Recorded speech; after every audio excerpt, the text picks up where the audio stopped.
Hi guys! Welcome sa Set9. In this video ay itutuloy natin yung series natin on quadratic equations. So, sa previous video, pinag-usapan natin kung paano mag-solve ng quadratic equations using extracting the root, no? And sa video na to ay tutuloy natin yan, yung discussion natin. So, for number 1, we have x squared equals 49.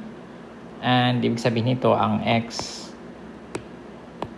is plus minus square root of 49.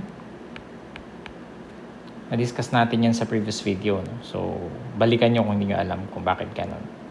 And x is equal to, what's the square root of 49? 7. So, plus minus 7. So, dalawa yung ating x, no? Yung isang positive 7 tsaka isang negative 7.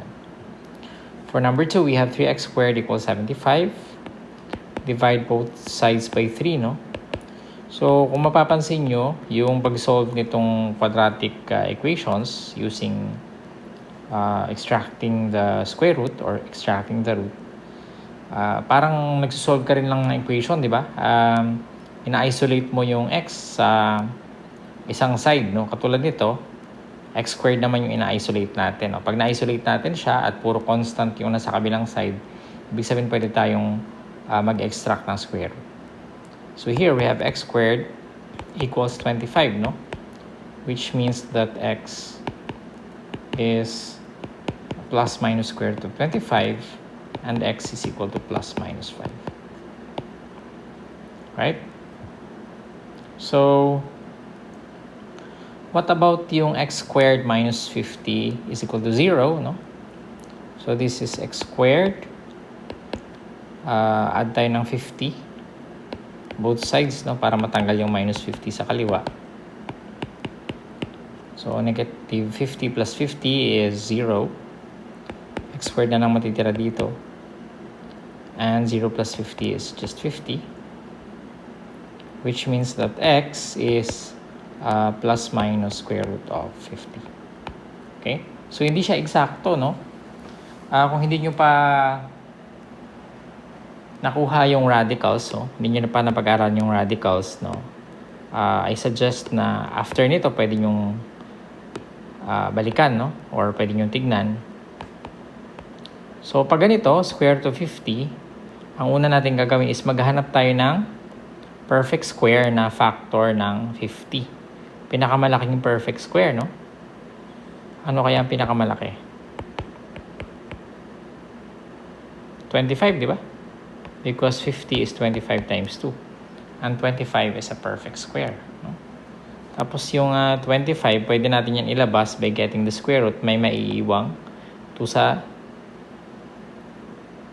loob, no? So, magiging x is equal to plus minus, ang square root of 25 is 5. And then, may maiiwan na 2 sa loob. So, plus minus 5 square root of 2. Yung square root of 2, hindi na natin siya kayang i-simplify, no? So, as is na yan. This one, gusto natin maging positive yung x squared, no? Yung coefficient ng x squared. So, all we do is magpa-plus 3x squared tayo. 5 minus 3x squared plus 3x squared equals negative 13 plus 3x squared. So, makakancel ito. 5 na lang matitira sa kanan. 5 na lang matitira sa kaliwa. That's 5 equals negative 13 plus 3x squared. And adding 13 to both sides, we have 18. Para mawala ito, mag-add tayo ng 13. So, 3x squared na lang. And dividing both sides by 3 para maging x squared na lang yung nasa kanan, we have 18 divided by 3 is equal to 3x squared divided by 3. Kakancel yan. And 6 is equal to x squared. So, meaning, baliktaran na natin, no? X squared equals 6, which means that x is plus minus square root of 6. Masisimplify pa ba natin yung plus minus square root of 6? Hindi na, no? Yung square root of 6 hindi natin pwedeng masimplify.